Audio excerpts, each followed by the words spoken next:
So, ladies and gentlemen, I just want to introduce Phatheka, right? And here's the thing. When I met Phatheka, I actually didn't know about her story of who she is, where she comes from, and we started working together. And from working together, she, as you know, we are all in property, and I started understanding who she is, what she does in a personal capacity and also in a business. I'm like, whoa, you have done so many amazing things, and I think you and me as well, we might just be able to learn a little bit more from her today. So, ladies and gentlemen, let's clap hands and welcome Phatheka. Phatheka, how are you? I'm good, thank you. How are you? Awesome, that is great. Now, Phatheka, I just want to ask a couple of questions. Maybe some of our guests, they know us, but some of them, they might not know you. And we're going to dive in for the next 45 minutes, ladies and gentlemen. I'll be talking to Phatheka here. And with that, I want to encourage you wherever you are, whether you're watching us from YouTube or from whether you're in the room with us, as I go along to engage Phatheka, if you do have any questions, ask the questions so that we can be able to help you directly. Phatheka, her background is a lawyer, but I am not going to steal the thunder from her. She is going to tell us. So, Phatheka, who are you and what do you do? Thank you so much, TJ, for welcoming me. It is a difficult question to actually answer because there's quite a lot I can say about Phatheka. But for the sake of time, I'll keep it brief for you. Phatheka is a girl from Eastern Cape, Umtata. She was born and raised there, and she is the firstborn of 5 siblings and the mother to 3 beautiful children. And she is from humble beginnings. She's a very motivated and ambitious person. Yeah. She is willing to do everything that she can to achieve her goals. Where in Umtata are you from? Because I did not so long ago when I was still employed, when I still used to enjoy being employed. I used to work for the Blue Bank, the Blue Bank. Okay. And I moved the cash depot from Tata just next door to the court in town. And it moved into the industrial area. And that was one of my projects. I think it was in 2009, 2010. Okay. Somewhere there. And I was already in Joburg. You were in Joburg by then? Yes. Okay, good. You say to me that, or you say to us that you're pretty driven and you are ambitious. Where does that come from? I think that comes from the humble beginnings, because as a person, most of the time, when you finally find yourself and finally understand yourself, then you are able to actually identify a few things whereby you are able to say, okay, the reason why there was a setback, it was not because maybe I couldn't achieve certain things, it was because it was just a detour, it was because maybe something that could help me as a person to grow. So for me, what is important to understand as a person was the fact that I was able to identify those setbacks. I was able to identify that they are not there to actually make me fail. They are there as detours, and they are there to help me grow. Yeah. And actually, they've made me who I am. Okay, cool. I think a lot of people, when we go in setbacks, I think, I wrote in my book, From Bad Debt to Property Mogul, I wrote in one of my major setbacks that I experienced, where I lost just about 5 million in the other businesses that I had. And I think for a season, I went into a space of, I do not want to do this, or I do not want to be faced with this.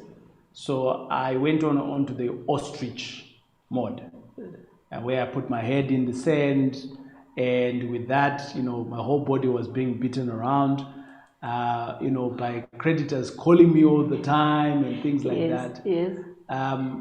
But I then realized that I need to face these challenges head on. Absolutely. when you talk about from when you were growing up and you had setbacks, what kind of setbacks would this be? The first setback, I would say, for me personally, was the fact that I had a baby at the age of 20. And from then, I obviously had to take responsibility and be able to find a job to raise my child. And my first job was one of those Vodacom containers where people were phoning using 60 cents before the cell phones. Really? So yes, I was working there from Sunday to Sunday. And that actually has helped me because from there, then I was able to attend school at night and be able to work during the day. And obviously with that as well, it has helped me because at the time my parents were not working and I was able to again look after them. So let's talk about your first job. Yes. You know, so you find yourself a nice boyfriend and he lied to you, you know, baby, we are going together to the moon and back, and then boom, he is nowhere to be found. And which is a reality in our society for many girls, right? And I am no different. My own father did the same thing, you know, and my mother was like, whew, this one I don't want him. 2 months she dumped me and then she also disappeared. But here we are, we're all both grown-ups now. Exactly. Right? We didn't die. Exactly. So which means that there's a solution for everything. True. If you're dedicated to it. Absolutely. Absolutely. Now, let's talk about your first job. I see a lot of our youngsters today, they want to earn that 50,000 or 60,000, 100,000. They've just come out of university. And some of them even not. They don't even have a degree or something. Explain for some people, because I mean, the job that you talk about, maybe for some people they don't even know what it was. Just walk us through what was that job. What is your day to day? What did it look like? Yo, I think for now, if one could go back, I would really have a choice of not going back. Yeah. Yes, it was like those containers, you know, those containers that are very hot. Yeah. And you get in there from 7, you work there, it doesn't matter. Winter time is very cold and during summer is very hot. But then the most important thing is for you, because I think what was important for me was knowing that this is for a short-term period. So it was only for me to be elevated to a next step. It was not something that I knew that is going to take for a very long time. So there, yes, we were helping customers. I think that, again, that's where I fell in love with the customer service. We were serving customers there and they were coming in phoning 60 cents and going out, and you meet a lot of people. And it was actually very nice at the time, because you would get people to introduce you to other people. And that's when I moved then to become a petrol attendant, because someone spotted me there and then they said, you know what, someone is looking for a petrol attendant. And I was like, yes, I'm available. It doesn't matter whether I have to work shifts, but I just felt like I cannot work from Sunday to Sunday at the time. And after that I was like, okay, I'm good with my petrol attendant job. And it again helped me, because at the time I was still continuing with my studies, because I was studying towards my diploma in business management at night. Whilst you were, you know, your humble beginnings, it really speaks to a lot of me. And I look at it and I say to myself, wow, you started off in a container, right? For some of you might not know, it's a spaza. You might not know a spaza. You drive around in a township, you see it. That's where she started off. But today she's a business owner, a couple of years later. And you said something that's important to me. And the question that I want to ask of you, Phatheka, is, you said to me, you knew it was for a short time. Who defined that it was going to be a short time? Was your contract saying it was 6 months or you're going to be here for 2 months? How did you get to define that this was for a short time? For me, a definition was at the time I had my grade 12. Yeah. And I was studying towards my diploma in business management. So what was important for me was the end goal. So the end goal for me was to obtain my diploma. Right. So it wasn't a contract because there was no contract, but I set it up for myself because I had to set realistic goals for myself, whereby I told myself that I'm going to work here for a specific period and then I need to move to work somewhere else so that at least I can be able to elevate myself in the process while I'm studying towards my diploma. And yes, while I was a I was a petrol attendant, then I finished my diploma, and then from there I took myself to varsity to study. At the time, for computers, it was not part of the modules. You had to go study for a computer to obtain a certificate in computer literacy. Petrol attendant. I think a lot of us, some of us who do have cars, who are fortunate to have cars, we always get to the petrol attendant and we look down on them. True. Right? And we don't know that the petrol attendant today, in a couple of years later, could be drafting a legal documents for you. True. And that's your story. Yes. Right? A couple of years ago, you were in a spaza shop, and today you run your own firm. Yes. For some of you, you might not know, Phatheka runs a business. In a business, her business is PP Maliphale Incorporated, and it's a firm, right? And it basically means that she's an attorney, she hires other attorney in the business, and she runs a firm, right? So she runs a business. And now the question that we would like to ask ourselves is, from being a petrol attendant to rise up in a life, telling yourself that I can do it, how did she do it? Because you might be a petrol attendant today, or whatever job that you might not want, but you still did the job, right? Yes. You woke up every day. Yes. You did the shifts every day. Yes.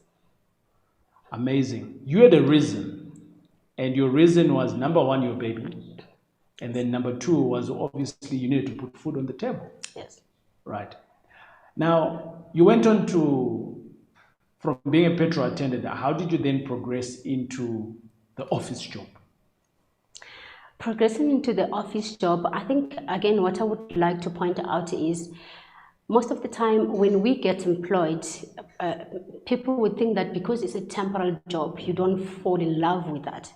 So you fall in love with what you do, because if you fall in love with what you do, then it's easier to be noticed, because that's what happened to me. Because then I got noticed, and someone said to me, okay, now it's better for us to just put you into the office within the petrol company. Then I was put to be hired to be a secretary, and then from there I worked for 6 months, and then that's when I took a decision that, okay, now I've got all my certificates that I wanted. Let me rather move to Johannesburg, because someone said to me, you know, Johannesburg is better than Eastern Cape when it comes to the job seekers. You speak of the being noticed, and there's a young guy out there, and they're saying to themselves, it's easy for women to get noticed. Right? True. You can hear them now saying that, eh? True. That's an excuse. That's an excuse that you're giving yourself. You didn't hear Phatheka saying that I was a female, I got noticed. She said, I fell in love with my job. So which means that if you are in love with something, you give it your all. Time goes by. You don't notice. It's not time is style to go home. It's not like that, nay. Because you're in love. Think of it. So here's the thing that I want to check in with you. When you are in love, right? When you're in love, you can be on the phone all the time because you're in love. Right? You got butterflies, you're in love. That's what she's talking about. Being in love with your job. Time don't matter anymore. Being in love is about wanting to find out what else I can give to the person. So if you can figure that out to say what else I can give this person for them to love me back, it's the same with the job. That's what you're talking about, right? Yes, absolutely. That's it. That is it. So now you are in the office and you come to Johannesburg. My first experience of coming to South Africa, to Johannesburg specifically, I go to the airport. I'd never been to a bigger airport before. It was extremely crowded. There were people all over, and I was surprised. So as I'm pulling my bag, my cousin says to me, "You're going to break your neck if you continue doing that." I was just surprised that things were happening. And then I got to where he was staying. He was staying in a two-bed apartment on the third floor, I think it was. And it overlooked the city. And the lights just mesmerized me. Because I'd never seen that before. What was your experience of coming to Johannesburg as a young girl?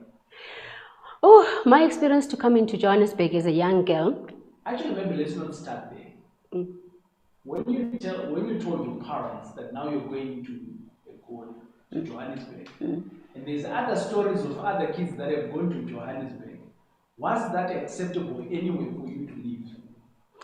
You know, it was difficult for them because at the time they were actually depending on me, right. and I had to obviously explain to them and make them understand that for us to be able to have a better future, it's better for me to get a better job. So then they actually trusted that I will be able to get to Johannesburg and not be a naughty girl and look for that better job. So I then looked for that better job, and I happened to meet a lady who was a lawyer, and the late Elizabeth Thomas, and she's actually the one who said to me, "You know what, Phatheka, I like the fact that you fell in love with what you are doing, and I like the fact that you give it all. So why don't you just go and register yourself with UNISA?" So that's how this whole thing started. So when I get to Joburg, for me it was like, yes, bright lights everywhere, but then because I left Mthatha knowing that I'm looking for a better job, so getting to Johannesburg, my only focus was only to get a job. And I must say that I got a job within a period of 2 weeks, and I was... So you left Mthatha with no job? Yes. No promise of a job? Nope. Did you know anyone? I know my uncle. Okay. So at this time, you had written a letter, or you had made a phone call via Telkom, and your uncle said, "Come." Yes. But he also didn't know whether he also didn't know, because the only thing I told myself is I will be buying newspapers every day. And right. Out of those newspapers, then obviously there were Telkom booths, so you had to buy the card so that you can call out the companies and find out if I can come and drop my CV. These days they are privileged, they've got cell phones at home. True. And they don't even need to go and look for the newspaper because everything is on the internet. Phone. Yes. And they are complaining that they cannot progress. We had it rough, né? True. Let's talk about coming to Johannesburg. So now you're in Johannesburg. Your uncle is here. What were some of your first stumbling blocks in the beginning? My first time? What are some of your stumbling blocks? What were the challenges that you experienced right in the beginning? Because it's a new city, it's bigger, it's a bit fast-paced than where you're coming from home. You're a female as well. So what kind of challenges did you experience in the beginning, if any? You know, in the beginning, firstly, it was the fact that I never worked in a company in Johannesburg, because every company that I called was asking me if I ever worked in Johannesburg. And obviously, the reason why they were asking that is due to the language, because the only language I could speak was English and my language, Xhosa. So because there were Sothos now when I come to Joburg, and there were Zulus, and I couldn't understand the languages. So those were some of the challenges that I was facing at the time. And also the fact that you know, Johannesburg is huge, and then if you are called for an interview, you firstly have, because obviously at the time there were no cell phones, so you have to be asking for directions and get lost and all of that. But for me, what was the most challenging part was the fact that I set a certain time for myself that within a specific period I must be employed, because I was thinking about what is happening at home, because obviously as a breadwinner at home you must be able to provide, and you trying to avoid having to be called by a parent and check if you have got a job, because obviously you won't feel good about it. I'm always talking to people, and I say to them, wherever you are right now and wherever you want to go, if you find a reason, a why, on why you're doing something, then whatever that you're going to do, the process becomes easier because of your why. Your why was that you've got a child, you need to put food on the table. You got your parents that were depending on you on the time. So that was your why. Yes. I always tell people that my why is my family right now. I report back to my wife, I report to both my kids, they're my board members. So that's my why.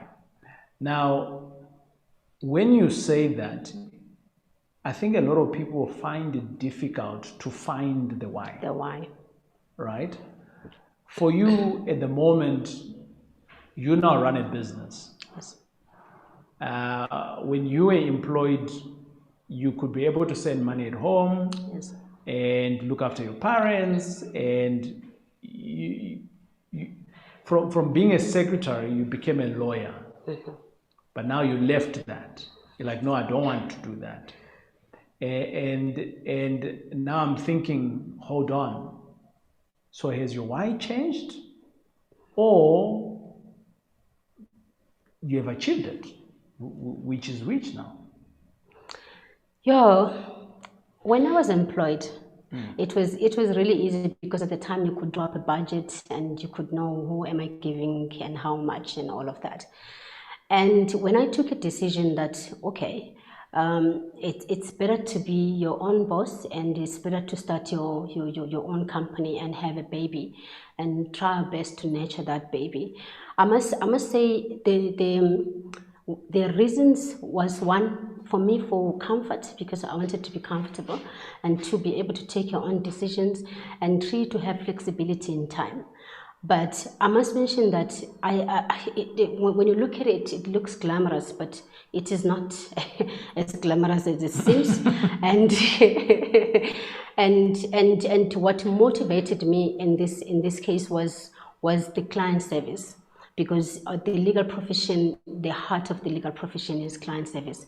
So for me, and having to engage with people, that was what is important for me, which is why a lot of times I got noticed, because everywhere I go, then I am able to engage with everyone regardless of the color. So for me, then it was a thing of, Phatheka, now you want to focus on having a certain baby and be able to fall if there is a way for you to fall, because failing is there is a possibility to fail, and I had to understand that I can fail, and I had to understand that there are a lot of opportunities as well. But what was important for me was to grow, because that's what was important for me, is for growth. So even if it does happen that I fail, if it does happen that I actually succeed, then in that case, then for me, it will be beautiful to be in that space where I know that wherever I will be, then I will accept the level that I am in. You mentioned something that is close to my heart. You say that within your business, when you started finding out about your legal services, to create legal services, you are out there looking for the customers, and your goal is to be customer orientated, irrespective of, you go beyond gender and race. So your business doesn't stand for females only. No, absolutely for not. Black people only. You service clients. And I've seen that quite a lot of people struggle around those kind of concepts. They just want to maybe save their own. Or they think that it's just easier to work with certain people or certain color of people. How is that important for you to cross over your boundaries of who you are, to serve me as a man, and to serve an Indian guy, to serve a white lady? And I've seen in your company, you've got a wider range of people. Why is that important to you? For me, it is important because if a client comes to you, because there is a problem and is seeking for a solution. Right. So for me, then it doesn't matter whether a client is a female or a client is a male or Indian or white or black. So for me is, am I able to provide a solution for that person? Right. So that is why most of the time I got puzzled the other time when my previous managing director was trying to introduce me to someone. And then that someone was like, no, I've already got my own lawyer. And she wanted to find out who the lawyer is. Yeah. Only to find out the lawyer that this client is referring to is the very same person that is trying actually to sell to. Because he was trying to get to tell this client that there is a Phatheka, and yet the client already knew the Phatheka. Yeah. So for me, it's what I'm striving for, because what I'm striving for is not to be known as a Phatheka the attorney, is to be known as Phatheka who's able to deal with clients, who's able to provide solutions for clients, or not even necessary clients, to provide solutions for everyone who's seeking justice. Yeah. You now run a firm. By the way, ladies and gentlemen, you can't run a firm if you're not a lawyer. So she's a qualified attorney, admitted, and all of those nice things. Do you ever wish to be a judge, maybe? No, I don't think so. No. You don't see it. No, I haven't, unless it can change. Right? All rise, Judge Maliphale. No, not at all. No, not at the moment. Good. So no judge yet, but she's an admitted attorney who runs her own practice. Let's dive into your business, Phatheka. What does your business do? I am the founding director of Maliphale Inc. And the reason why I can even say that with confidence is because of my background. Right. And for me, it's still a baby, because it was only born in April 2021. Right. And it's growing so quite impressively. So what we do there, we're specializing in property law. I am a qualified attorney, I'm a qualified notary, or admitted notary, admitted conveyancer. So what we do then, we deal with those newly, or those lovebirds that want to get married and they want to sign anti-nuptial contracts. We deal with those who want to authenticate documents for use overseas. We deal with property sales. We'll deal with anything property, because property is very broad. And we deal with quite a lot of other bits and pieces there and there, where people want to get divorced, they don't love each other anymore, or some other labor things if they do come. But basically, our main focus is on property law. Okay. So I want to say to our guests that are watching us today, property law and getting married, you do want to understand how the two are married. Sure. Right? A lot of people, they come into the classes and they want to learn, and then they realize that their other partner, the Mrs. or the Mr., they cannot borrow money. And now all of a sudden, because the way that they are married, they cannot be able to go and get money at the bank, right? Because one of them is, I'll use an Afrikaans word here, one of them is a little bit fraught. But what do I want to talk about here? Before you get married, go and see an attorney. Find out from them what are the different options of getting married actually. You can marry, you can decide to marry. My wife, when I proposed to her, she says to me, how do you want us to get married? That's actually a very nice question, because not all of them do ask that question. And I said, we're just going to get married. And she said no. Can I send you some links tomorrow? So I'm now thinking, oh, she's going to say no. So she sent me a whole lot of links, married in community of property, ANC, what. But let you tell us, how can you get married? What are the different ways of getting married? Getting married, you can't decide to marry in community of property because a lot of other new, I would say, lovers, they like to have in community of property. What's because yours? what's yours is mine, and what's mine is yours. Okay, no boundaries. No boundaries. Right. So most of the people, they feel comfortable with that option. Although, as a property investor, we encourage them not to get married in community of property, because as a property investor, there's quite a lot of things that you would want to do, and there's quite a lot of contracts that you would want to sign, but you don't want to sign those contracts and drag your spouse in. And also, you can decide to marry out of community of property, and with out of community of property as well. You said that you don't want to drag them in there. Yes. I mean, they are part of the legacy. They are part of the legacy. So why would they come in, and why would they not be involved? What is the one thing you'd say they must not do that? You know, the reason why we say that is because most of the time is when you transact maybe, let's say you are a property investor with other property investors, and then with that you will be signing contracts, and every time you sign the contract you will need her to come and be part of whatever the business that you're running with the other property investors. So that is why then it's not like you can't drag. You can drag if he wants to be part of the business, but then if you're the only one who is running the business, and most of the time you have to get a consent from her so that she can sign whatever documents that are required. Okay, so there's a bit of risk there. So There's it's a the bit of risk risk. mitigation that we're Yes. talking about. Yes. All right, so now we understand community of property. Ladies and gentlemen, this is for you if you're not married. But now what if you're married already? Can you divorce and then marry again? No. We don't encourage you to get divorced. Okay. No, because things might happen. You can divorce tomorrow and one spouse dies the following day. So we really do Or not refuse to get married again. Exactly. So we really discourage that. Yeah. It's important for them to obviously engage with a lawyer to understand what they need to do. You can still change your marriage from in community of property to out of community of property. Really? Yes. Okay. I should have told my wife that. Well, anyway, girlfriend and boyfriend at the time. Right.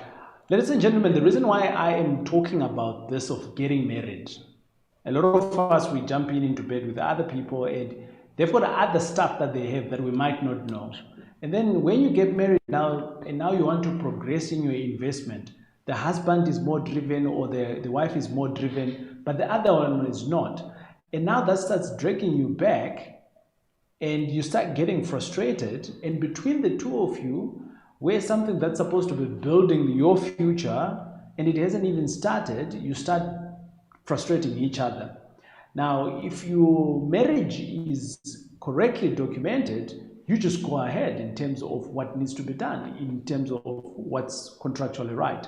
Now, Phatheka, I'm going to come back here to talk about you as a person in the family. You mentioned that you had a baby at 20, so that means that you've got a family that you look after outside your parents. And now you've just recently started this business of yours. And I want to ask you, how do you balance the two in terms of being available to your clients? Some of them might be employed, so they might want to see you after hours. But for you would accommodate them because it's business for you. And over and above that, you might also have demands from clients to be working long hours, and that might take you away from your family, maybe. Yes. And all of a sudden, you're not a mother. You're a businesswoman. How do you balance the two, though? Balancing life with business, it's very difficult, I must say. It's really difficult to run a business and be able to spend time with your children. But I think what is important, I must say on my side, I'm fortunate because at least my children are a little bit older, and then I can have an open conversation with them. So for me, for example, I decided that it's better if I know that then with me and them, the weekend is for them. Then I know that then the weekend I am a mother at home. Although I must mention as well that it is not easy to do that. It's really not easy to balance that, because at the end of the day, you have to satisfy the customer, and at the end of the day, you need to give yourself time to spend with your kids. So for me, because they are a little bit older, it's a bit different, because I have conversations with them, because they are even able to tell me that, ma'am, we don't like your parenting skills, because they know that I should be doing 1, 2, 3, and they understand, because I'm the one who taught them that this is how things should go, and this is how we should do things here at home. So, but the most important thing as well is that you need to understand you as a person. You need to understand that how do you know, how do you filter the difference on the importance, on the priorities that you set for yourself? Because at the end of the day, your family is your priority. Yes, you might have a business that is a baby, but your family is your priority. But then again, if you are able then to make sure that with that, then you make your family understand, or drag your family into your business so that they can understand exactly what are the challenges that you're facing within the business, so that you don't have a side that is lacking. Because one thing I can say is you feel guilty in the process. You do feel guilty because you want to give time to your business, but then at the same time you are being demanded on the other side. But again, what's important is your open communication. 100%. You're not too far away from being an employee and now being an employer, and now also running your own business. A lot of people, they have the dream of leaving employment, Yes. but they get held back for some reason or the other. How long did it take you to figure out that now you need to jump? Yeah, it took me, I think, I would say over 5 years. Because 5 years? yes, because my previous company, I worked at SSR Incorporated Right. from 2012, and I remember when I went for an interview, it was January 2012, and Right. at the time, as usual, as the most motivated and ambitious person, I had a very long letter because I wanted them to know what I want, where I want to go, Yeah. and what I need at the moment. And he did ask me, what do you want to do? You want to get to work as a secretary now, but then from there you're gonna get admitted, and then after admission, what do you want to do? And I was just honest, and I told him that, you know what, When did you get admitted as a lawyer, by the way? 2015. 2015. Okay. Yes. So this is 2012. Okay. Yes. Good. Yes. So I was honest with him that Yeah. all I want is to be able to run my own business, and he was Yeah. like to me, good luck. He didn't want to say much because I guess at the time he understood that it's not as glamorous as I think it is. You want to run your own shop. That's all you wanted to do. Were you not scared? I was. Definitely I was, but I learned a lot from them. I think everyone would know Selena Stein. I learned a lot from them. I learned a lot from Elise Leroux as well. When they were running the business, I could see, because they were open with me, I could see that they are facing challenges, and I could see how they are handling those challenges. And I could see that at some point there are points where you will see that you overcome the challenges and it brings so much joy, and then there are times where they feel down because they feel like they can't get out whatever the challenge is. But what was important is they didn't stop. They continue going. It didn't stop them. They took that as detours, and it didn't really set them back in what they were doing, which is why they now have successful companies. When you were still an employee and you were in your 5 years of planning your exit, Yes. every day you come into work, every day you are loving your job. I'm sure you were thinking that if ever you're going to start your own business, oh, I'm going to have so and so and so benefits, right? True. Have you started seeing some of those benefits now, or not as yet? Yeah, not yet.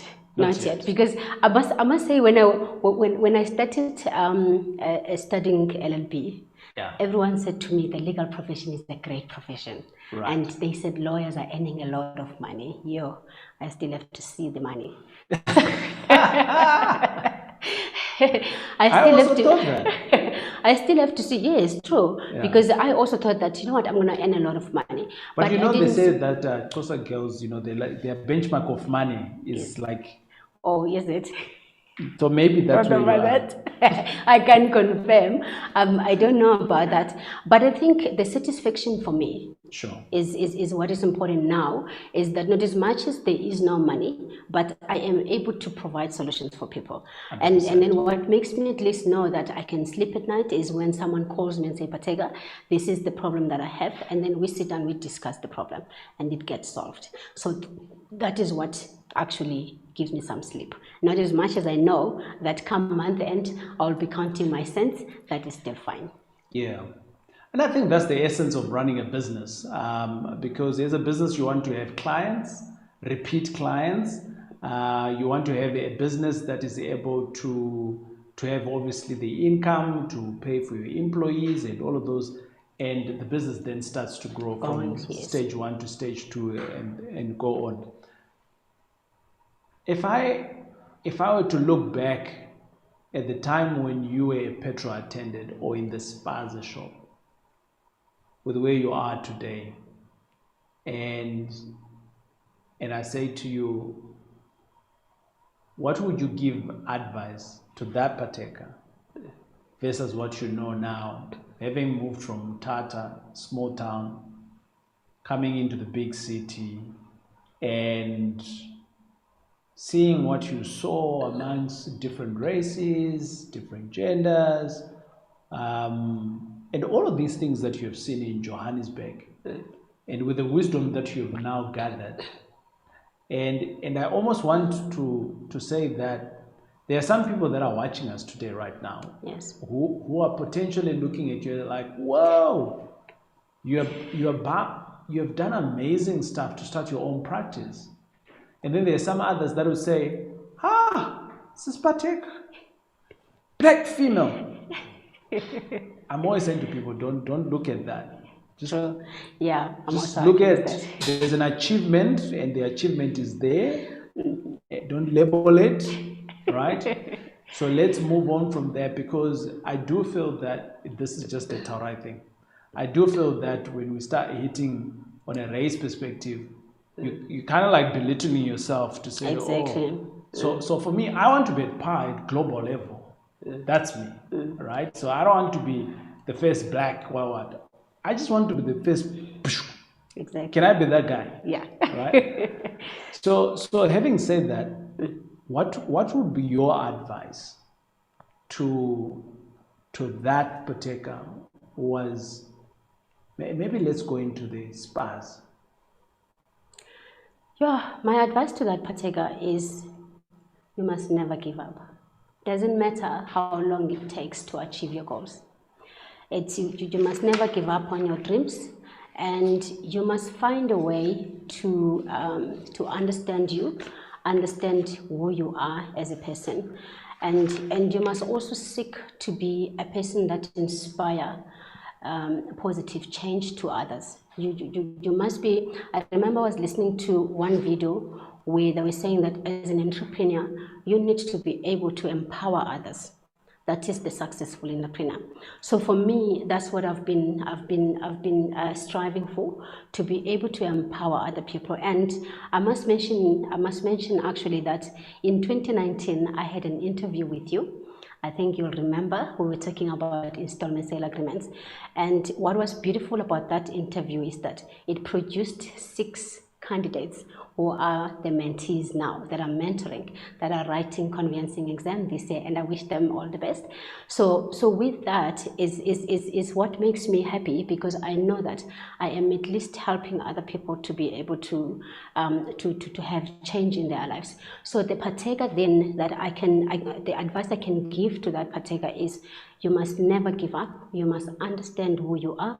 And also you must understand that the difficulties that you encounter while you are growing up, they are actually the only things that will help you to grow as a person, because they are there to sharpen you.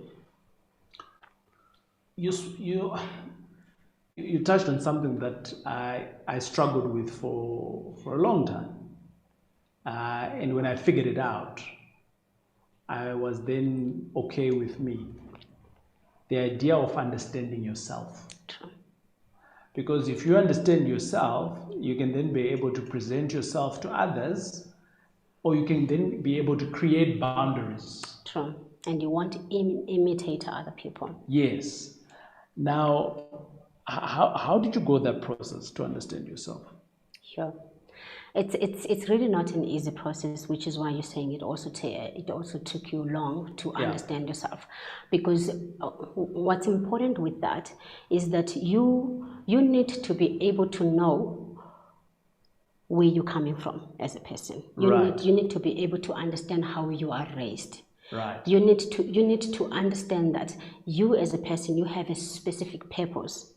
So your specific purpose is not the same as your siblings, it's not the same as whoever is your friend or your colleague. Right. So as long as you can understand those things, then you will be able to know who you are as a person. Because at the end of the day, a lot of times, which is why a lot of people are finding it difficult to deal with other people, which is, again, you will find it difficult to deal with clients, is because you don't understand you. And then if you don't understand you, you won't be able to understand the other person, because the other person is also unique as you are unique.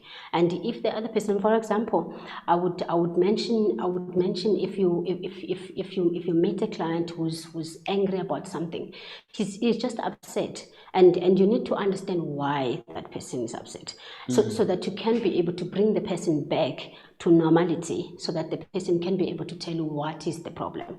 So that is the importance of the beauty of understanding yourself, because you would know and be able to identify if there's a problem with whoever that you're encountering with. Yeah. So, ladies and gentlemen, we've been going on. I've been asking Phatheka some questions, engaging her on a journey, quite inspiring, if I may say so myself. I didn't know about the petrol attendant. That one there, she sprang on it for me today. But I'm going to go through into your questions. For some of you, you are in the room with us here on Zoom. So I'm going to jump into some of your questions. If you do have questions, I do have access to your questions that you may want to ask to Phatheka. And I will jump on into that and ask the questions on your behalf. Phatheka, what does success look like for you? Yeah, for me, I define success as an accomplishment, regardless of how small or how big it is, and being content with that, and being able to help other people.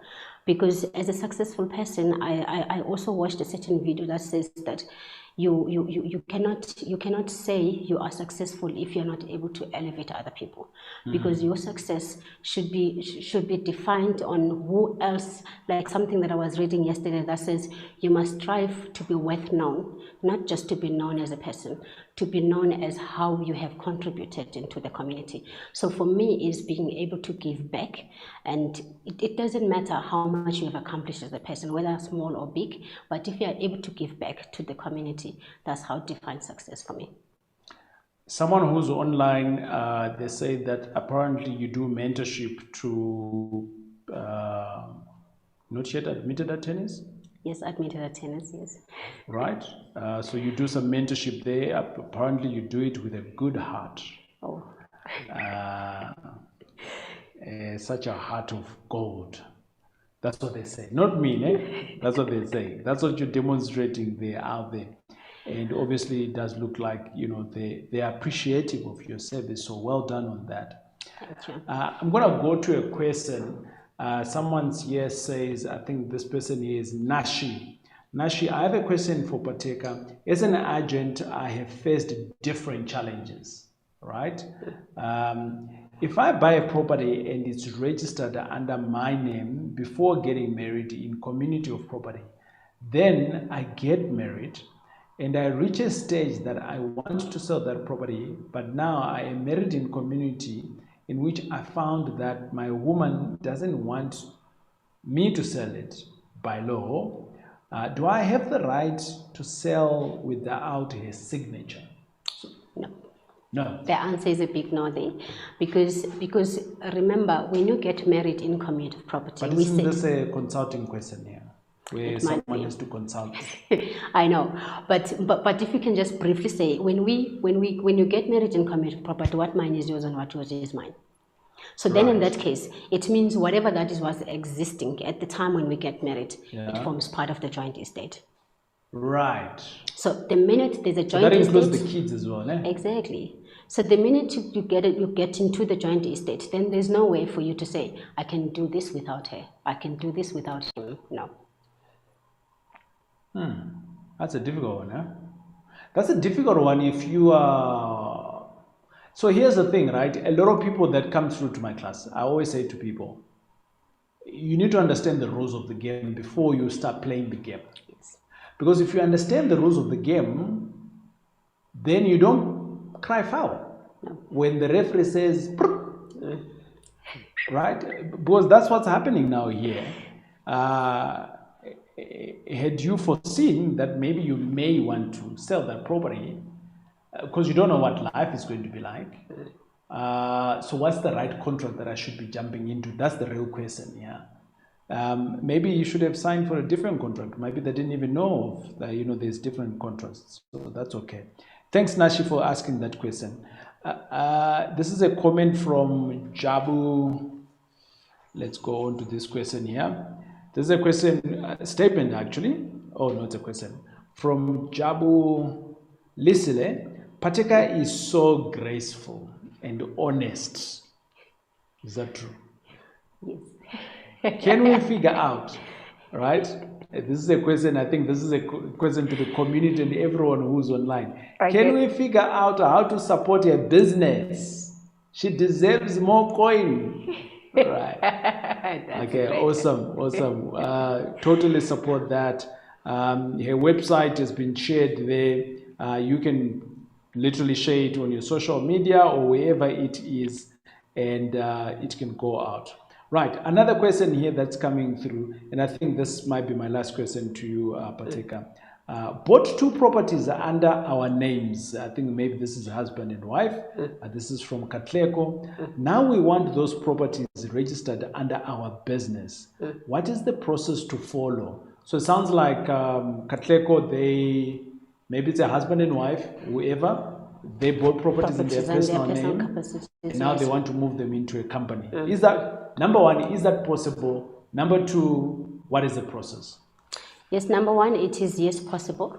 And then number 2 is that it's important for me. I always like when I speak, especially with people that are venturing into property business, or those aspiring property investors, that when they have these kind of questions, then I have kind of like a session with them to understand why they are moving them in the first place, before I can say move them. So moving them, yes, is possible, but in terms of the process is still the same. They can, depending, for example, on the value of the property, they can donate the property to the company, or they can sell the property to the company. Again, it's a very lengthy conversation that we should have, because it again depends on whether those properties are bonded by the banks, because if you are to transfer them to a personal capacity to a company, those bonds needs to be cancelled. So that's why I'm saying it's an engaged conversation, because you need to understand why do we need to move them. Okay.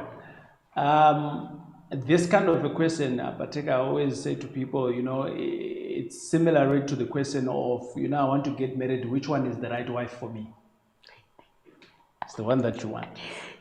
Okay. Because your circumstances are different, né? True. So in other words, what you're saying here, if I bought properties in my personal name and we've got Set, and Set has done the same thing, and all of a sudden, because of our circumstances, your answer could be different.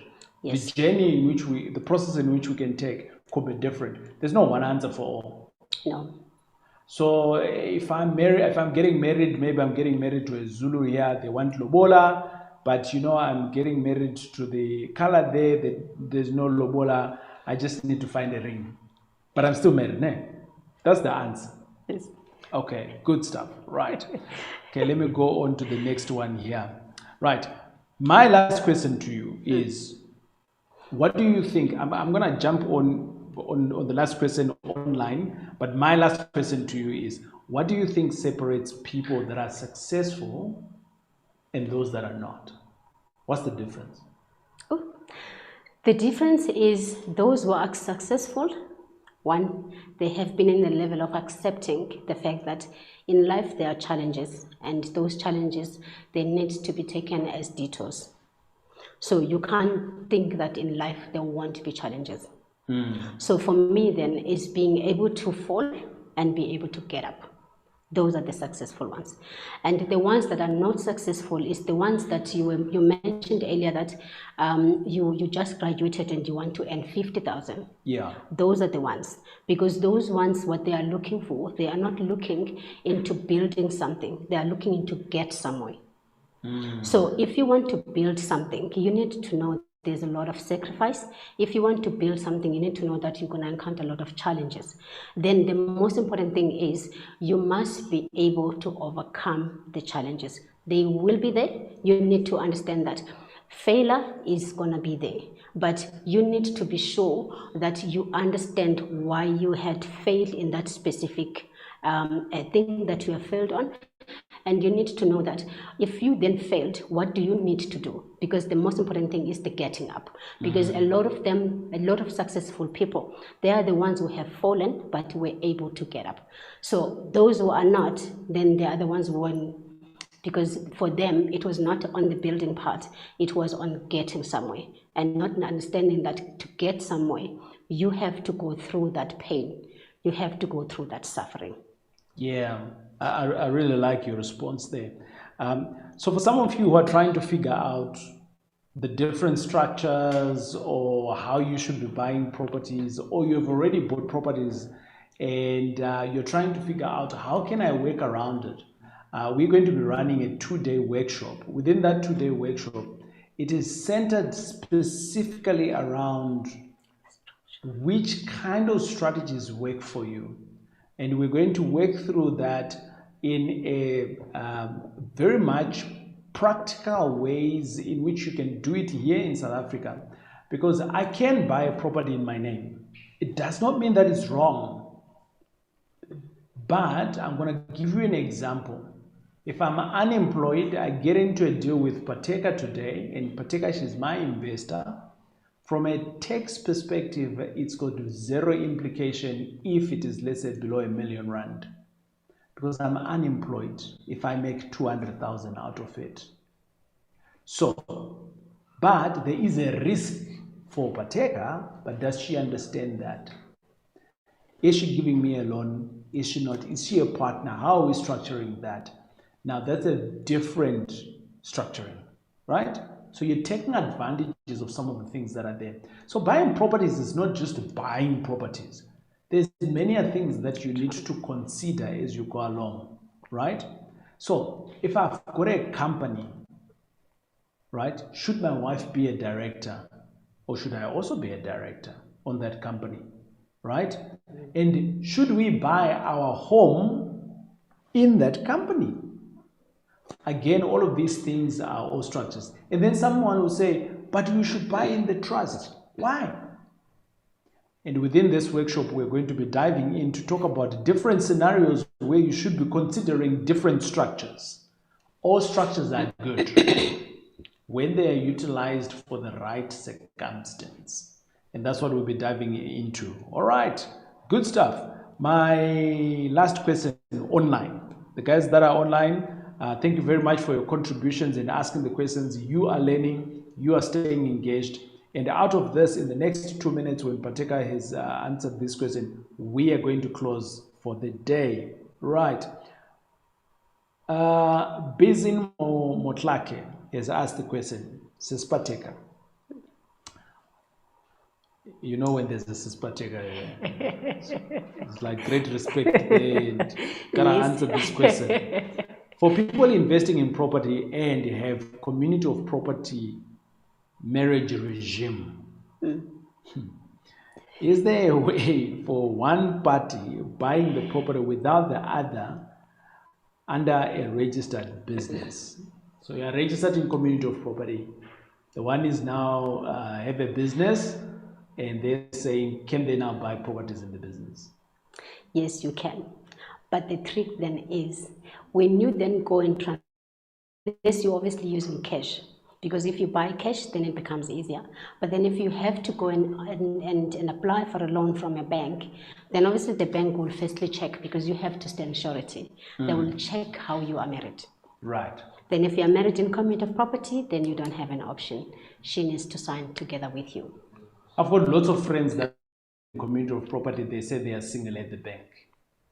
It's because those ones, they decide. We actually have a lot of clients that have married customarily. Yes. I've got many of them, and wherever then you have to draft documents, it's like, I'm unmarried on the papers. And the danger of that is that customary marriage is recognized in South Africa, and this is recognized as in community of property. Oh. So I think that's the danger that they have to remember, and that's what I always remind them as well, that please note, should you die, should your wife die, yeah, who's the spouse? Yeah. Then what? So you're not running away from anything here. Ladies and gentlemen, it's been great having you today. And clap hands for our guest speaker today that we've been having, Phatheka, and she's been telling us about her journey from the spas to the petrol attendant to the office, from the office to be running her own business now, where she can also give you a service around property transactions. So she mainly focuses on property transactions. She's been doing this for the last couple of years, and you can trust her. We trust her in our legal paperwork. She does all of our legal paperwork. But the reason why we brought her today, I am so positive that her story, you are potentially in a better position than where she was when she started off. Now, the question is, what are you going to do about your journey? She is on her journey, her own journey. She's doing it. She's killing it. From being a petrol attendant, to getting a job, to start her own business, from employing others to employing others. Boom, she's doing it. She is doing in the same economy that we are all talking about, to say that, COVID, businesses are closing down, but she's doing it. And you heard it right. You are going to fail. It's part of the process. But what are you going to do when you fail? Learn and get up. It is I, your boy TJ. And let me know whether this has been helpful to you.